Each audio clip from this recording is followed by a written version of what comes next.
नमस्कार, नेहमीप्रमाणेच आजचा व्हिडिओ खूपच जास्त युजफुल आणि इंटरेस्टिंग होणार आहे। शेवटपर्यंत नक्की पहा। आवडल्यास मित्रपरिवारासोबत शेअर करा।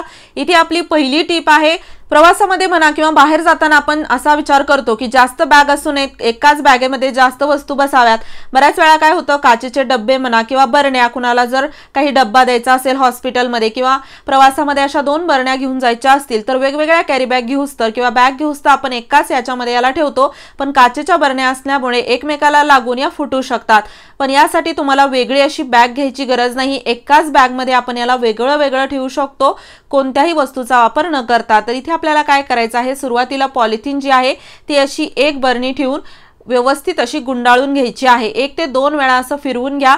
त्यानंतर आपण दुसरी बरणी घेणार आहोत आणि इथे आपल्याला ही दुसरी जी बाजू आहे, इथे थोडीशी जागा शिल्लक असते, त्या जागेमध्ये आपल्याला ही बरणी ठेवायची आहे। तर आता आपण याला असं ठेवून वरती गाठ मारू शकतो। जसं कुठे प्रवासात घेऊन जायचं असेल किंवा कुणाला डब्बा द्यायचा असेल तर या पद्धतीने तुम्ही देऊ शकता, जेणेकरून वेगवेगळ्या 2 बॅग घ्यायची गरज नाही। कॅरी बॅगचा आतमधील गाठीसारखा जो भाग आहे तो दोन्ही बरण्या वेगवेगळ्या ठेवतो, अजिबात एकमेकाला लागत नाहीत। ट्रिक आवडली असेल तर मित्रपरिवारासोबत शेअर करा। यानंतरची आपली टिप आहे, इथे मी भांड्यामध्ये पाणी घेतलेलं आहे आणि यामध्ये अगदी थोडीशी आपल्याला चहा पावडर टाकायची आहे।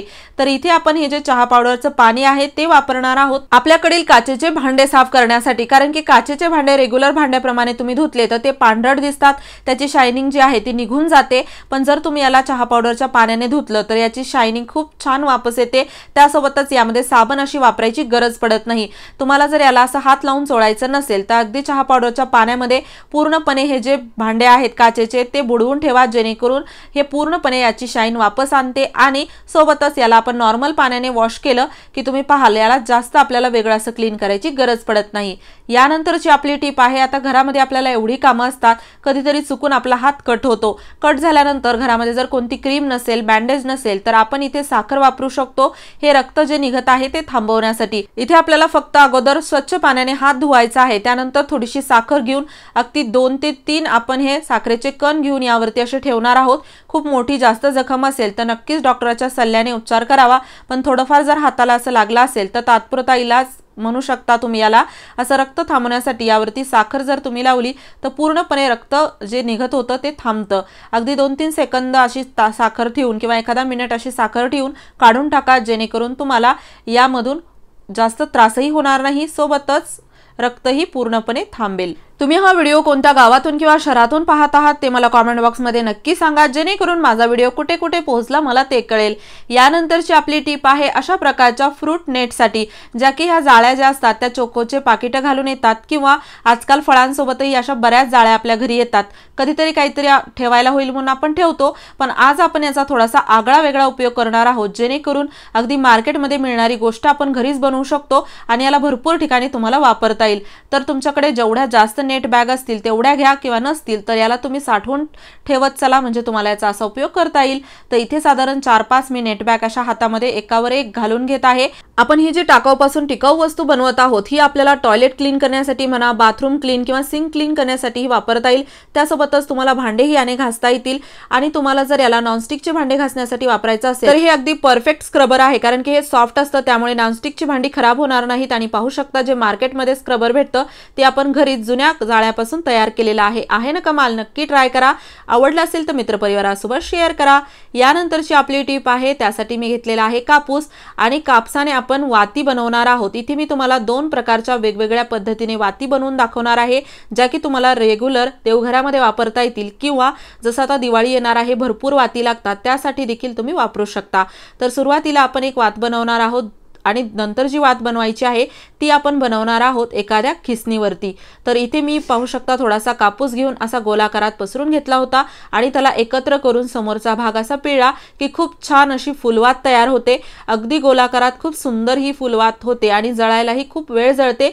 यामध्ये आपण एक गोष्ट अशी करणार आहोत जेणेकरून ही अजून सुंदर दिसेल आणि अगदी कमी तेलात जास्त वेळ जळेल। आणि ते काय करायचं ते पाहूयातच। त्या अगोदर पहा, इथे तर आपण एक फुलवात तयार केलेली आहे। त्यासोबतच मी एका वाटीमध्ये थोडंसं कुंकू आणि दूध टाकून घेतलेलं आहे आणि हे लावायचं आहे आपल्याला वातीच्या समोरच्या भागाला। अगदी थोडंसंच लावा जेणेकरून दिसायला वात छान दिसते। दुधामुळे आणि कुंकवामुळे आपली जी वात आहे ते भरपूर वेळ टिकून राहते आणि वरचा भाग असा कडक होतो, जेणेकरून जी फुलवात आहे ती तेल टाकल्यानंतर इकडे तिकडे पडत नाही, अगदी सेंटर मध्ये व्यवस्थित उभी राहून ही छान दिवा जो आहे तो जळतो आणि दिसायला सुंदर दिसतो। तर पाहू शकता अशा प्रकारे आपले जे दिवे आहेत ते आपण दिवाळीसाठी खूप छान असे लावू शकतो। भरपूर तुम्हाला वातीच्या आहेत त्या अगदी सोप्या पद्धतीने अशा बनवता येईल। भरपूर जणांना फुल वात बनवायला थोडंसं अवघड जातं, आकार व्यवस्थित येत नाही, पण कापूस गोलाकारात घेतला आणि थोडा पसरून घेतला की खूप छान अशा फुलवाती तयार होतात। पाहू शकता कमी वेळात मी भरपूर अशा सुंदर फुलवाती तयार केलेल्या आहेत। जास्त वेळ जळतीलही, नक्की ट्राय करा। यानंतर आपल्याला लागणार आहे अगरबत्ती। अगरबत्तीचा वरचा भाग मी इथे काढून टाकत आहे। आतमधील अगरबत्तीची आपल्याला काडी हवी आहे। तुमच्याकडे जर अशी बारीक कोणती काडी असेल तर तुम्ही इथे वापरू शकता। आणि अगरबत्तीचा जो आपण वरचा भाग काढून खाली टाकलेला आहे त्याला अजिबात फेकून द्यायचं नाही। जेव्हा तुम्ही धूप घरामध्ये लावता त्या धूप बत्तीमध्ये याला टाका, जेणेकरून याचा सुगंधही छान येईल।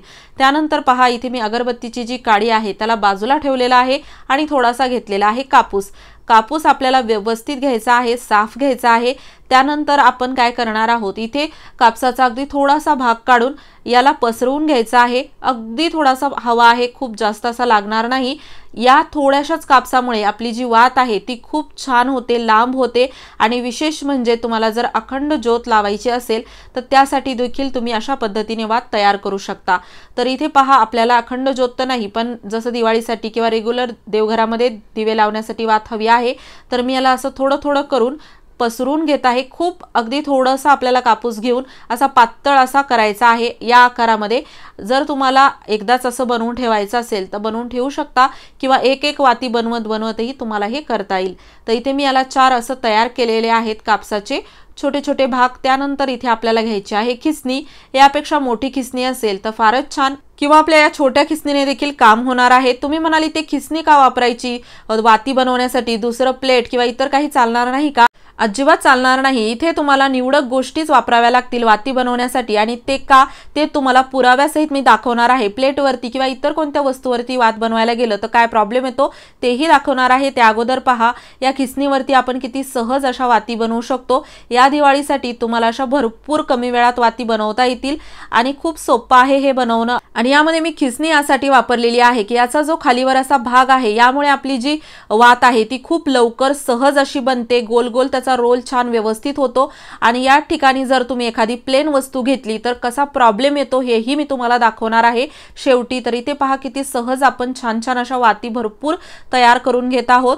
या दिवाळीसाठी नक्कीच तुम्हाला हे काम येईल। बरेच लोक विकत वाती घेतात, त्यापेक्षा तुम्ही अशा पद्धतीने घरच्या घरी वात करा। अगदी यामध्ये जास्त वेळ लागत नाही आणि भरपूर वाती बनवून तयार होतात। आणि पहा छान लांब वाती देखील तयार झालेल्या आहेत, म्हणजे तुम्ही याला 2-3 वेळा तरी लावू शकता। अशा मी भरपूर वाती तयार केलेल्या आहेत अगदी कमी वेळामध्ये आणि अजून बऱ्याच मी वाती तयार करणार आहे। तर ही आहे खिसणीची कमाल। आता आपण पाहूयात की एखादी जर आपण प्लेट किंवा असा काही एखादा दुसरा भाग वापरला वाती बनवण्यासाठी खाली तर काय प्रॉब्लेम येतो। तर इथे पहा मी कापूस थोडासा असा पसरवून घेत आहे। त्यानंतर आपल्याला घ्यायची आहे अगरबत्तीची काडी आणि अशा प्लेटवरती किंवा इतर किचन प्लॅटफॉर्मवरती फरशीवरती आपण जर याला बनवायला गेलं तर याचा जो गुळगुळीत खालचा भाग असतो यामुळे जो कापूस आहे तो या काडीवरती गुंडाळला जात नाही आणि आपली वात व्यवस्थित होत नाही। त्यामुळे तुम्हाला घरातील अशी गोष्ट निवडावी लागेल ज्याचा खालीवर थोडासा भाग आहे किंवा त्याचा जो खालचा सरफेस आहे तो थोडासा खडबडीत असावा। तर मला तरी सर्वांच्या घरी असलेली खिसणीच इथे आठवली आणि याने खूप लवकरात लवकर अशा मी भरपूर वाती तयार करू शकले, म्हणून तुमच्यासोबतही शेअर केलेला आहे। तुम्ही पण नक्की बनवा, तुम्हाला भरपूर फायदा होईल। तुम्हाला सर्वात जास्त कोणती टिप आवडली ते मला कमेंट बॉक्समध्ये नक्की सांगा। व्हिडिओ आवडला असेल व्हिडिओला लाईक करा, शेअर करा, चॅनलवर नवीन असाल सबस्क्राइब नक्की करा। असेच उपयोगी व्हिडिओज मी तुमच्यासाठी घेऊन येत राहते। पूर्ण व्हिडिओ पाहिल्याबद्दल मनापासून धन्यवाद। चला तर मग परत भेटूया।